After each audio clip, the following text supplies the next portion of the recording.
Hello दोस्तों, स्वागत है आप सभी लोगों का राजस्थान एकेडमी पर। मैं परवीन सिंह आप सभी लोगों के साथ में, जैसा कि आप सभी लोग जानते हैं, लगातार सेकंड ग्रेड के लिए मैथमेटिक्स की क्लासेस लेकर के आ रहा हूं। साथ ही साथ राजस्थान जीके की क्लासेस भी हमारे यूट्यूब चैनल पर चल रही है, जिसके अंदर हम राजस्थान अध्ययन की किताबों को लाइन टू लाइन पढ़ रहे हैं।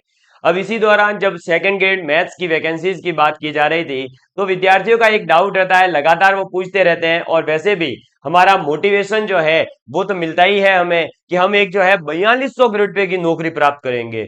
अरे भाई, लेकिन हमारे सर ये बता दीजिए कि भाई 4200 ग्रेड पे का मतलब क्या है। 4200 ग्रेड पे वाली नौकरी जो ये सेकंड ग्रेड है, इसके अंदर हमें सैलरी कितनी मिलेगी।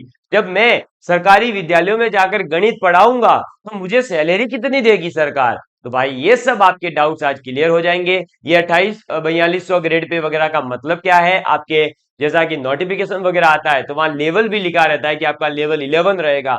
आप सोचते होंगे अच्छा लेवल 11 मतलब घर में लेवल या नौकरी में लेवल या स्कूल में लेवल, क्या होता है ये सब चीजें बता देता हूँ। फर्स्ट ऑफ ऑल आपको बता देता हूं कि आपकी सैलरी कितनी होगी, ये डिपेंड करता है आपका ग्रेड पे और आपके लेवल पर। ठीक है, चलो तो अब आपको पता चल गया ग्रेड पे लेवल आपके बहुत काम की चीज है भाई। क्लियर। चलो, ये जो है ना, इस प्रकार का एक पे मैट्रिक्स आपने कई बार देखा होगा, या फिर कोई भी आपके आसपास में नौकरी में है तो उसने ये आपको जरूर दिखाया होगा, है ना। इसी के अंदर सब कुछ लिखा रहता है। जैसे अगर मैं बात करूं, प्रोबेशन पीरियड के अंदर आपको सैलरी कितनी मिलेगी, यानी आपका जो फिक्सेशन होता है ना, जैसे नौकरी लगती है उसके बाद 2 साल तक आप पहले जो ट्रेनिंग पीरियड हुआ करता था वो अब प्रोबेशन पीरियड है। तो प्रोबेशन पीरियड आपका जो 2 साल तक चलता है, जिसके अंदर आपको सैलरी जो है एक फिक्स वेतन दिया जाता है, जिसमें ना आपका डीए एचआरए वगैरह मिलता है। तो आपका वो यहाँ लिखा रहता है कि प्रोबेशन पीरियड में कितनी सैलरी मिलेगी। जैसे अब सेकंड ग्रेड की बात करें तो सेकंड ग्रेड 4200 ग्रेड पे की नौकरी है। अब 4200 ग्रेड पे वालों की जो नौकरी है वो आपका कितने मिलेगी उनको, तो उनको प्रोबेशन पीरियड के अंदर जो अभी सैलरी मिलती है वो मिलती है 26,500। कितनी मिलती है? 26,500, 26,500 रुपए मिलते हैं, जिसमें से आपका कुछ 10% तक कटता है। उसके बाद आपको नेट सैलरी मिल जाती है। समझ में आई बात? ये कब की बात कर रहा हूं, जब प्रोबेशन पीरियड के अंदर आप हैं तब। अब ठीक है सर, प्रोबेशन पीरियड तो, लेकिन बाद में कितनी मिलेगी? भाई देखो, अब बात करते हैं अपन थोड़ा सा, इसमें गणित होती है ना। तो गणित वालों के लिए तो आसान है वैसे। Second grade teacher, probation period की तो आपको पता चल ही गई। ठीक है, वो सभी की फिक्स रहती है ना। तो सर बाकी सैलरी क्या अलग अलग होती है? अरे अलग अलग नहीं भाई, ऐसा है कि ये तो फिक्स रहेगी, ये 26,500 ही रहती है, मतलब इसमें कोई उतार चढ़ाव नहीं आएगा। ठीक है, यहां पर जो बाकी सैलरी होती है उसमें देखो क्या होता है। तो ग्रेड पे जो है वो रहता है 4200, और लेवल की बात की जाए तो लेवल रहता है 11। ठीक है, और जो लेवल 11 है उसके अंदर आपका बेसिक सैलरी कितनी है वो यहां से पता चलता है। जैसे इसमें देखो, अगर आप 4200 ग्रेड पे में देखोगे लेवल 11 में, तो आपका जो सबसे पहली सैलरी होगी 2 साल का प्रोबेशन पीरियड कंप्लीट होने के बाद, जो पहली सैलरी आएगी उसमें जो बेसिक काउंट होगा वो ये रहा 37,800। कितना है? 37,800 रुपए। तो ये आपका जो है ना पहला बेसिक होगा। कितना?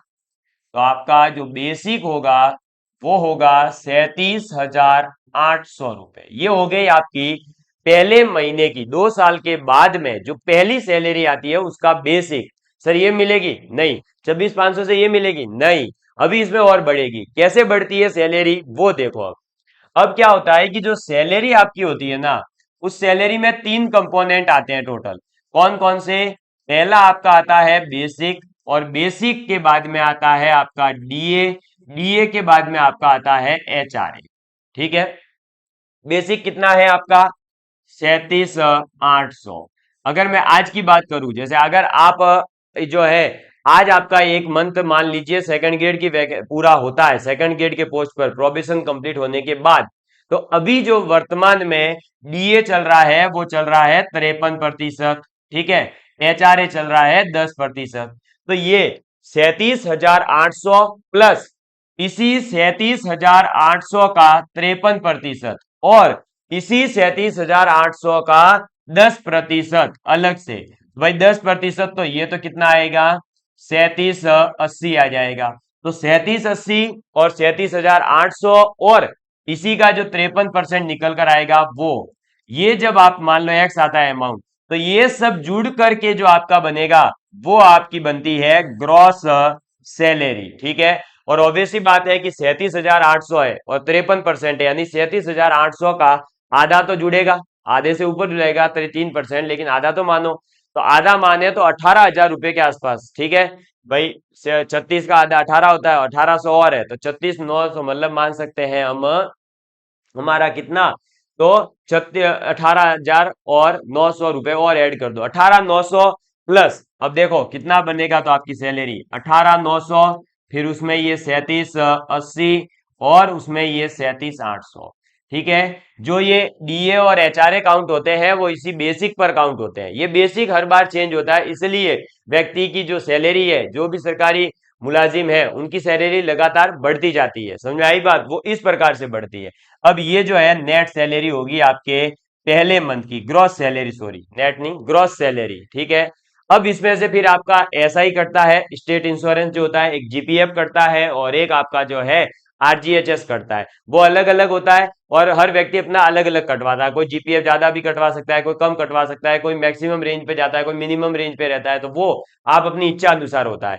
लेकिन इतनी सैलरी होती है। इसमें से फिर आपका आरजीएचएस क्या क्या करता है, आपका आरजीएचएस, जीपीएफ और एसआई, ये तीन चीजें कटने के बाद जो आपकी सैलरी बचेगी वो आपकी इन हैंड आ जाती है। समझ में आई बात। तो आपका सैलरी देखो यहां से अब सेकंड ग्रेड की कितनी हो जाएगी, तो 37,800 और 18,900। तो अगर देखें तो देखो 18 तिया 54 है ना, ऊपर के 100 200 1000 बन रहे हैं वो छोड़ दो। अगर 18 दूनी ये तो भाई 36 हो गए, 36 और 18 कितने हो गए, 54,000, 54 और 3 57,000, 57,000 से ऊपर ही जा रहा है, क्योंकि यहाँ पर अपन ने जो है देखो 1800 कम कर दिए, इधर के जो है अपन ने 780 रुपए कम कर दिए, तो ऐसे जोड़ के, और यहाँ के 900, तो ये जुड़ करके भी 2-3 हजार बन रहा है, लेकिन कम से कम आपकी 57-58 हजार सैलरी जो है वो बन गई। समझ में आई बात। फिर क्या होता है कि हर साल जो है ना, जुलाई से जुलाई क्या होता है, इंक्रीमेंट लगता है। इंक्रीमेंट लगने का मतलब है कि जैसे अभी 37,800 जो थी वो एक साल के लिए रहता है बेसिक, उसके बाद जैसे ही अगला जुलाई आता है तो ये बेसिक नहीं रहता, फिर अगला बेसिक आ जाता है। और अगला बेसिक कहाँ देखा जाता है, इधर ही देखा जाता है। फिर अगला बेसिक होता है 38,900, फिर अगला बेसिक आता है 40,100, फिर 41,300, ऐसे ऐसे बेसिक बढ़ता रहता है। और फिर आपके प्रमोशंस वगैरह होते रहते हैं और आप अलग अलग लेवल और अलग अलग ग्रेड पे चले जाते हैं। डीए भी बढ़ता है, हर 6 महीने में डीए बढ़ जाता है आपका। तो इस प्रकार से आपकी जो है सैलरी काउंट होती है और ऐसे आपको जो है सैलरी मिलती है। समझ में आ गई बात। तो मुझे उम्मीद है कि अब आपके अंदर जो है एक नया जोश और जुनून आ गया होगा कि अब तो मुझे सेकंड गेट बंद कर ही रहना है और घर पे जो है सीधे सरकार के द्वारा मेरे खाते में जो है कितने आ जाने चाहिए, 57-58 हजार तो आ ही जाना चाहिए। तो भाई मेहनत करो, आएगा, है ना। अपने अंदर जोश और जुनून बरकरार रखो, लगातार पढ़ते रहिए, तो ऑब्वियस ही बातें आएगा। और हो सकता है कि आप जो है पढ़ते पढ़ते इतना इंटरेस्ट आ जाए कि आप मैथ्स के अंदर रिसर्च करने लग जाए और मैथ्स के अंदर कुछ और भी अच्छा कर जाए, तो इसका 3 गुना 4 गुना भी सैलरी मिल सकती है ना। लेकिन मेहनत के ऊपर है ये सब चीजें। आप मेहनत करेंगे, पीएचडी लेवल तक पढ़िए। क्यों पढ़ते नहीं है हम जो है, पता नहीं क्यों ऐसा ही सोचते हैं कि बस अब बीएड और बीएससी हो गई, अब सेकंड ग्रेड के पीछे लगे रहेंगे। भाई सेकंड ग्रेड की तैयारी करो, सही बात है, लेकिन क्यों ना हम एमएससी करें, एमएससी के बाद में क्यों ना हम पीएचडी करें, पीएचडी के बाद हम क्यों ना नेट एग्जाम दें, पीएचडी के बाद हम क्यों ना उसमें रिसर्च के फील्ड में काम करें। आगे बढ़ेंगे तो ऑब्वियस सी बात है, नॉलेज होगा तो पैसा तो मिल ही जाएगा मेरे दोस्तों। पैसा मोटिवेशन नहीं होना चाहिए, अपना काम जो है, अपना जो पैशन है वो आपका मोटिवेशन होना चाहिए, और वो जितना अच्छा होगा आप निश्चित रूप से ही आगे बढ़ते रहेंगे। चलिए, आज आपको जो है जोश आ गया होगा, अब मुझे पता है लग गए होंगे सब, बस अब ये सैलरी सर ने बताई है ना, लेके रहूंगा, क्रेडिट करवा कर रहूंगा। तो भाई लगे रहो। और मैथमेटिक्स से अगर आप तैयारी कर रहे हैं तो आपके लिए हमारे यूट्यूब चैनल पर स्वागत है और क्लासेस लगातार देखते रहिए। धन्यवाद। जय हिंद, जय भारत।